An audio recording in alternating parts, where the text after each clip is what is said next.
आइए हरिहर काका पाठ प्रारंभ करते हैं। हरिहर काका पाठ में यहाँ पर यदि हम देखें तो हरिहर काका पाठ में जो मुख्य पात्र हैं वे हरिहर काका हैं। उनके 3 भाई हैं, ठाकुर बाड़ी का महंत है, नेताजी हैं और ग्रामवासी हैं। तो इस प्रकार से ये सभी मुख्य पात्र हैं। परीक्षा में ऐसा प्रश्न पूछा जा सकता है कि हरिहर काका पाठ के आधार पर बताइए कि हरिहर काका के मुख्य पात्र कौन कौन से हैं। तो यहाँ पर सिर्फ इस बॉक्स को पढ़कर आप आसानी से बता सकते हैं कि हरिहर काका के पाठ के प्रमुख पात्र कौन कौन से हैं। अब यहाँ पर देखिए एक चीज़ जान लेते हैं कि जो प्रमुख पात्र हैं, जो मुख्य पात्र है हरिहर काका पाठ का, वह हरिहर काका ही हैं, जिसके आधार पर इस पाठ का शीर्षक भी दिया गया है हरिहर काका। और हरिहर काका के पास एक 15 बीघे जमीन है। यही 15 बीघे जमीन ही इस कहानी का मूल मुद्दा है कि हरिहर काका की ये 15 बीघे जमीन, जिसके आधार पर हरिहर काका आसानी से बहुत सुविधा के साथ अपना जीवन बिता सकते थे, लेकिन यही 15 बीघे जमीन हरिहर काका के जीवन में अभाव ले आई है। उनके जीवन को उसने नर्क की तरह बना दिया है। तो हरिहर काका का जीवन अभावग्रस्त जीवन वो बिता रहे हैं इसी 15 बीघे जमीन के कारण। क्यों? क्योंकि सभी लोगों की दृष्टि इस 15 बीघे जमीन पर लगी हुई है। सभी लोग इस 15 बीघे जमीन पर अपना अधिकार कर लेना चाहते हैं। लेखक की हरिहर काका के प्रति आत्मीयता है। लेखक मिथिलेश्वर जो हैं, उनकी हरिहर काका के प्रति आत्मीयता है। अगर हरिहर काका का एक सच्चा हितैषी पूछा जाए तो वह लेखक ही है। और देख लेते हैं हरिहर काका के पाठ के दूसरे कुछ पात्रों को। तो उसमें हैं नेताजी हैं, जो अवसरवादी हैं और चापलूस किस्म के हैं। बहती गंगा में हाथ धोना चाहते हैं नेताजी। ये अवसरवादी किस प्रकार से हैं कि यदि महंत उनके सामने होता है तो महंत के जैसी बातें करते हैं, यदि भाई होता है तो भाई के जैसी बातें करते हैं, यदि गांव वाले होते हैं तो उनकी जैसी बातें करने लगते हैं। लेकिन वे ये विरोध कभी नहीं करते कि विरोध करते, पुलिस को बुलाते, मीडिया की वहाँ पर पहुँच कराते, जिससे हरिहर काका को न्याय मिल सकता। ऐसा नेताजी ने नहीं किया। गांव वाले जो हैं वे सिर्फ अफवाह फैलाने का काम कर रहे हैं। गांव वालों की सामाजिक ये नैतिक जिम्मेदारी थी कि वे अपने समाज में रहने वाले व्यक्ति हरिहर काका के प्रति एक अच्छी भावना रखते। उनके ऊपर यदि अत्याचार हो रहा था तो उस अत्याचार का विरोध करते। लेकिन किसी ने भी विरोध नहीं किया, बल्कि उनके बारे में अनेक प्रकार की अफवाहें फैलाने का ही काम किया। देखिए, जो लेखक है वही हरिहर काका का सच्चा हमदर्द है। अब चलते हैं दूसरे पात्र की ओर। यहाँ पे हरिहर काका का जो सबसे बड़ा दुश्मन है वह है ठाकुर बाड़ी का महंत। और वह ठाकुर बाड़ी का जो महंत है वह धर्म का अपने आप को ठेकेदार समझता है कि धर्म उसी के आधार पर चल रहा है, और यदि वह जो कह रहा है वैसा कोई नहीं करेगा तो उसका बुरा हो जाएगा, ऐसा उसका मानना है। लेकिन जो समझदार लोग हैं वो ये समझ जाते कि ये जो कह रहा है यह गलत कह रहा है। लेकिन गांव के भोले भाले लोग इस चीज़ को नहीं समझ पाते थे और उसी की बातों में रहते थे। धर्म के नाम पे कलंक है। धर्म हमें क्या सिखाता है? हमें समर्पण सिखाता है, त्याग सिखाता है, लालच करना नहीं सिखाता है। लेकिन ये ठाकुर बाड़ी का महंत तो लालची किस्म का है। वह अवसरवादी है। वह अवसरवादी कैसे है? जैसे ही उसने अच्छे अवसर को देखा कि हरिहर काका के छोटे भाई हरिहर काका के प्रति अच्छी भावना नहीं रख रहे हैं, हरिहर काका को प्रताड़ित कर रहे हैं, तो उसने सोचा कि ये सही अवसर है, इसका लाभ उठाना चाहिए और हरिहर काका को बहला फुसलाकर उनकी ज़मीन अपने नाम कर लेनी चाहिए। अब यहाँ पर देखिए, हरिहर काका के 3 भाई हैं। ये भी इस कहानी के पात्र हैं। तो वे कैसे हैं? स्वार्थी किस्म के हैं। स्वार्थी कैसे हैं? वे सिर्फ अपना भला देख रहे हैं। अपने भाई के बारे में वो नहीं सोच रहे हैं कि उनका भाई बूढ़ा हो चुका है, बुजुर्ग हो चुका है। जिस समय उसको पूरे घर उसकी सहायता की आवश्यकता थी, जिस समय सभी लोग उसकी सेवा और शुश्रूषा करते, उस समय सब लोग उसके भाई उसके ऊपर दबाव बना रहे हैं कि वह 15 बीघे ज़मीन उनके नाम लिख दे। वे सभी लालची हैं और 15 बीघे ज़मीन अपने नाम कर लेना चाहते हैं, असामाजिक हैं। असामाजिक क्यों है? समाज हमें क्या सिखाता है? समाज हमें यही सिखाता है कि सभी लोग एक परिवार के रूप में रहें, सभी लोग, समाज के लोग एक दूसरे का ध्यान रखें, एक दूसरे के सुख दुख में खड़े हों, लेकिन वे अपने घर के सदस्य भाई के प्रति ही इतना गंदा व्यवहार करते हैं, उनको मारते हैं, उनको पीटते हैं, तो ये एक असामाजिक व्यवहार है। भाई के नाम पर वो लोग कलंक हैं। आगे देखते हैं, प्रश्नोत्तर हैं। प्रश्नोत्तर में पहला प्रश्न है कि कथावाचक और हरिहर काका के बीच क्या संबंध है और इसके क्या कारण हैं। तो कथावाचक हरिहर काका के पड़ोस में रहने वाला एक व्यक्ति है। बचपन में पड़ोस में रहता था, लेकिन बड़ा होने पर वह शहर में नौकरी करने के लिए चला गया है। लेकिन शहर में रहते हुए भी वह हरिहर काका का सच्चा हितैषी है और इन दोनों के बीच में एक स्नेह का रिश्ता है। लेखक बचपन का उदाहरण देना है यहाँ पर कि बचपन में लेखक को हरिहर काका अपने कंधे पर बैठाकर घुमाया करते थे, उसको जो है गांव की सैर कराते थे। तो ये सारी चीज़ें यह दिखाती हैं कि उनके बीच में स्नेह का रिश्ता था, स्नेह का संबंध था। आगे देखते हैं कि हरिहर काका को महंत और उसके भाई एक ही श्रेणी के क्यों लगने लगे। तो देखिए यहाँ पर दो लोग हैं, महंत और उसके 3 भाई। ये दोनों एक ही श्रेणी अर्थात एक जैसे क्यों लगने लगे? क्योंकि दोनों उनकी ज़मीन हथियाना चाहते थे और दोनों ने जिस तरह का व्यवहार हरिहर काका के साथ करना चाहिए था वैसा उन्होंने नहीं किया। उन्होंने हरिहर काका को अनेक प्रकार से प्रताड़ित किया, मारा, पीटा और ज़मीन के लिए सादे कागज़ पर अंगूठे के निशान लगवा लिए।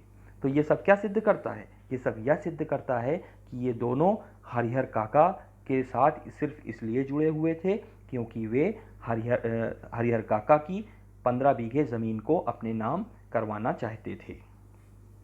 अब यहाँ पर देखिए तीसरा प्रश्न पे चलते हैं।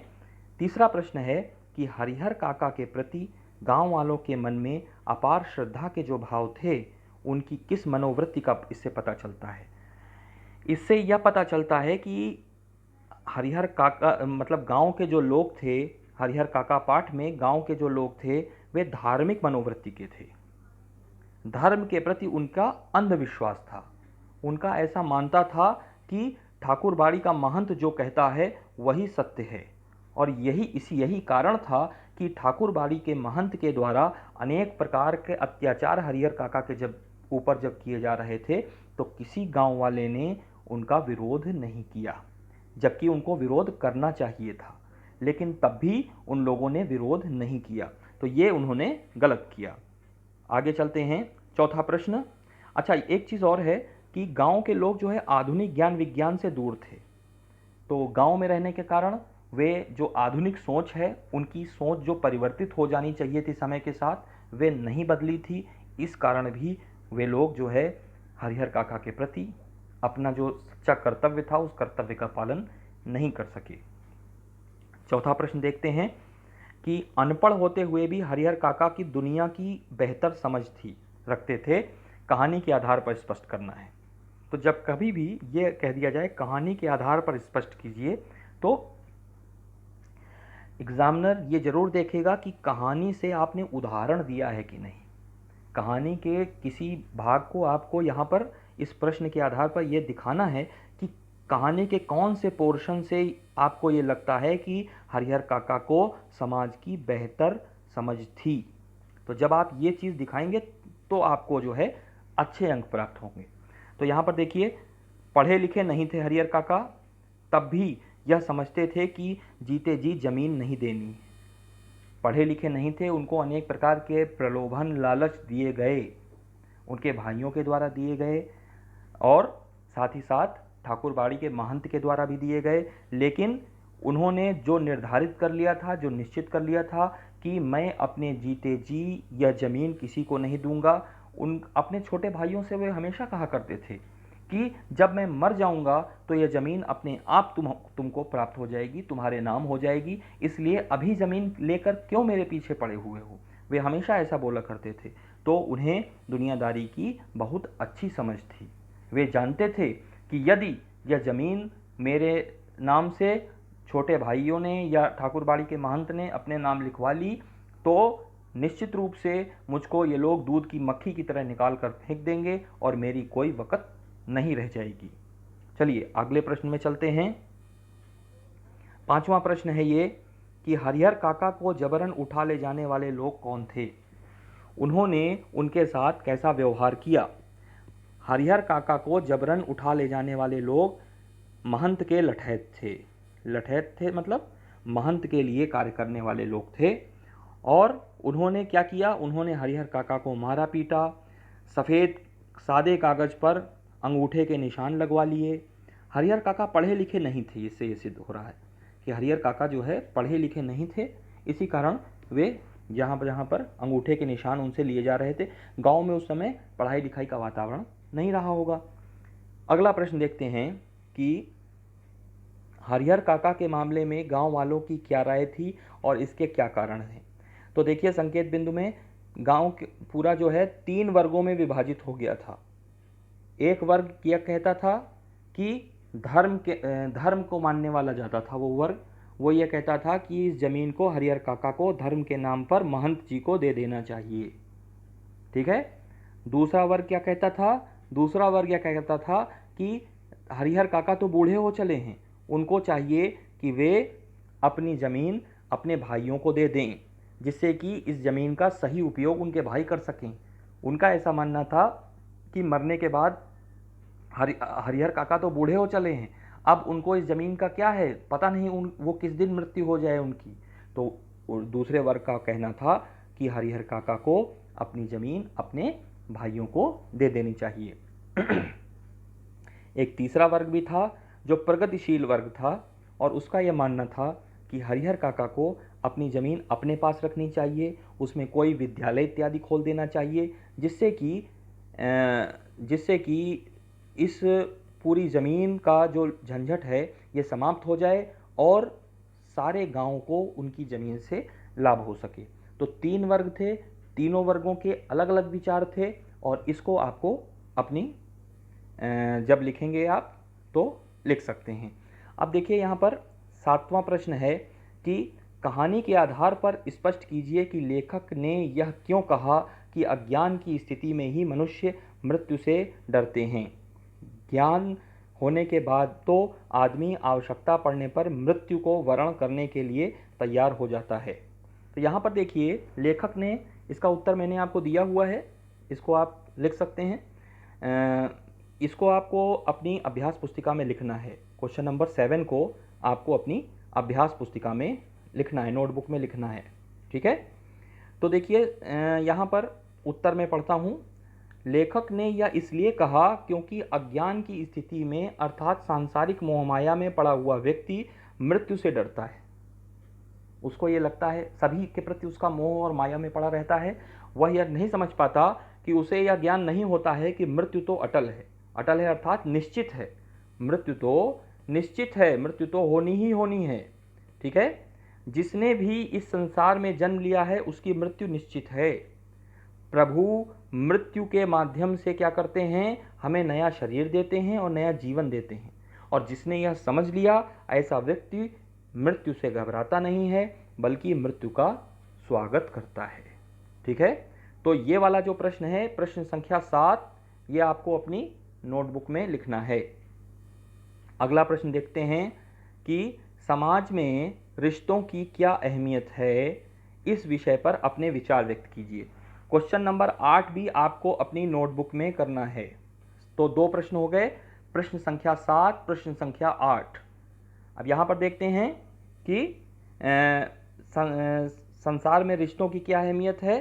तो संसार को चलाने के लिए रिश्ते नातों का महत्व है। परिवार और रिश्ते नातों में से सत्य असत्य पाप पुण्य की जानकारी मिलती है। परिवार में रहते हुए हम क्या सीखते हैं, हम संस्कारों को प्राप्त करते हैं।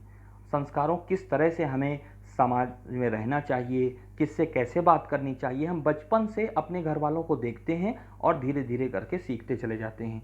तो ये परिवार ही है, जो ये रिश्ते नाते ही हैं जो हमें जीवन की एक सच्ची सीख देते हैं, सही सीख देते हैं। तो इसलिए समाज में रिश्ते नातों का विशेष महत्व है। तो ये जो प्रश्न का उत्तर है ये आप 60 से 70 शब्दों में लिखेंगे। ऊपर वाले प्रश्न का उत्तर जो है, 7वें प्रश्न का उत्तर मैंने लिख दिया है, आप चाहें तो इतना ही बड़ा लिख सकते हैं, लेकिन 8वें प्रश्न का जो उत्तर है वो आप 60 से 70 शब्दों में लिखेंगे। आगे चलते हैं, प्रश्न संख्या 9। यदि आपके आसपास हरिहर काका जैसी हालत में कोई व्यक्ति होता तो आप उसकी किस प्रकार मदद करते? सबसे पहले आप क्या करते? घर वालों को समझाते, महंत का विरोध भी कर सकते थे आप, मीडिया और पुलिस वालों को आप खबर दे सकते थे, जिससे कि मीडिया और पुलिस वाले उचित कार्रवाई करते और इस प्रकरण को ज़्यादा से ज़्यादा लोगों के प्रकाश में लाते, सरकार की प्रकाश में लाते और इस पर उचित कार्रवाई हो सकती। ठीक है, तो आपको ये प्रश्न सिर्फ आपको समझा दिया गया है, आपको जो है ये प्रश्न अपनी नोटबुक में नहीं लिखना है। मैंने अभी तक 2 ही प्रश्न आपको अपनी नोटबुक में लिखने के लिए कहा है, क्वेश्चन नंबर 7 और क्वेश्चन नंबर 8। देखिए 10वां प्रश्न देखते हैं कि हरिहर काका के गांव में यदि मीडिया की पहुंच होती तो क्या स्थिति होती? अपने शब्दों में लिखिए। देखिए मीडिया क्या है? मीडिया कोई भी विषय होता है उसको सभी के सामने प्रकाश में ले आता है, और मीडिया में जब कोई बात आ जाती है तो सरकार की आंखें खुल जाती हैं और सरकार अपने जो कानून के दायरे में जो कर सकती है वह करना प्रारंभ कर देती है। तो यदि हरिहर काका के गांव में मीडिया की पहुंच होती और मीडिया इसको जो है टेलीविज़न पर, दूरदर्शन पर दिखाता, तो सरकार तक यह बात पहुंचती और इस बात को सरकार जब अपने संज्ञान में लेती तो वह तुरंत जो है इस पर कार्रवाई करती और गांव के महंत और सभी लोगों का पर्दाफाश हो जाता कि किस प्रकार से धर्म के नाम पे वो लोग गलत काम कर रहे हैं। अगला देखिए, अब यहाँ पर गृह कार्य है। अब गृह कार्य में ऊपर हम लोगों ने सिर्फ 2 प्रश्न, 7वां प्रश्न और 8वां प्रश्न मैंने ये बताया है कि वो नोटबुक में करना है आपको, और यहाँ पर गृह कार्य में 4 प्रश्न दिए गए हैं, ये चारों प्रश्न आपको नोटबुक में करने हैं। ठीक है, तो 6 प्रश्न हो गए, ये 2 ऊपर वाले और ये 4 प्रश्न, इन चारों प्रश्नों को आपको नोटबुक में करना है। तो यहाँ पर इनको भी डिस्कस कर लेते हैं। देखिए पहला प्रश्न है, घर के बुजुर्गों के प्रति बच्चों का व्यवहार कैसा होना चाहिए और वे इसके लिए हम क्या क्या कर सकते हैं? देखिए ऐसा कर लीजिएगा इसको, घर के बुजुर्गों के प्रति बच्चों का व्यवहार कैसा होना चाहिए, इसके लिए हम क्या क्या कर सकते हैं? तो इसके लिए देखिए हम क्या क्या कर सकते हैं। घर के बुजुर्ग, आपके सभी के घर में बुजुर्ग होंगे, तो आप लोगों के क्या कर्तव्य हैं, आप क्या सोचते हैं, आप ये चीज़ लिखिए और लिखकर ये चीज़ बताइए। आपको अपने विचार 50 से 60 शब्दों में लिखने हैं। ठीक है, यदि हरिहर काका की पत्नी और बच्चे होते तो क्या उनके परिवार के सदस्यों का व्यवहार उनके प्रति कैसा होता? ये आप आसानी से लिख सकते हैं। तो आपको 30 से 40 शब्दों में लिखना है इस प्रश्न के उत्तर को। ठीक है, अगला देखते हैं, स्मार्ट क्लास की उपयोगिता। तो स्मार्ट क्लास शब्द से हम सभी परिचित हैं। स्मार्ट क्लास किस प्रकार से छात्रों के अंदर सक्रियता को उत्पन्न करता है, क्या छात्र सक्रिय होते हैं या नहीं होते हैं, ये आपको स्वयं सोचना है और लिखना है। कम से कम समय में अधिक जानकारी इसके माध्यम से कैसे दे दी जाती है और छात्रों पर इसका क्या प्रभाव पड़ता है। आप चाहें तो इसका सकारात्मक प्रभाव भी लिख सकते हैं, आप चाहें तो इसका नकारात्मक प्रभाव भी दिखा सकते हैं। तो चौथा प्रश्न है, आप अपने घर को किराए पर देना चाहते हैं और इससे संबंधित विज्ञापन आपको तैयार करना है। तो देखिए आपका जो घर है वो आप किराए पर देना चाहते हैं और इससे संबंधित एक विज्ञापन बनाने के लिए, तो जो विज्ञापन में हम लोगों ने पहले डिस्कस किया है जिन बिंदुओं को, कि आपका घर का एड्रेस इसमें ज़रूर आएगा। ठीक है, आप पता देंगे आप, और साथ ही साथ विशेषताएं बताएंगे, आपके घर की क्या विशेषताएं हैं जो कि दूसरों से अलग होती हैं, दूसरों से आपके घर को अलग करती हैं। साथ ही साथ आप इसमें कोई ऑफ़र भी अवश्य दीजिए, ऑफ़र दीजिए आप। ठीक है, ऑफ़र देंगे और कैसे आपसे संपर्क किया जा सकता है तो आप जो है आकर्षक रंगों से सजाकर विज्ञापन बनाएं अपनी अभ्यास पुस्तिका में। तो आज हमने जाना कि हमको जो है अपनी अभ्यास पुस्तिका में कितने प्रश्न करने हैं, 6 प्रश्न करने हैं। इसका सातवां प्रश्न है ये करना है। इसके बाद देखिए ये 8वां प्रश्न हमको अपनी नोटबुक में करना है, और साथ ही साथ हमको जो है ये गृह कार्य में दिए गए चारों प्रश्न अपनी नोटबुक में करने हैं। तो इसी के साथ हरिहर काका पाठ यहाँ पर समाप्त होता है। धन्यवाद।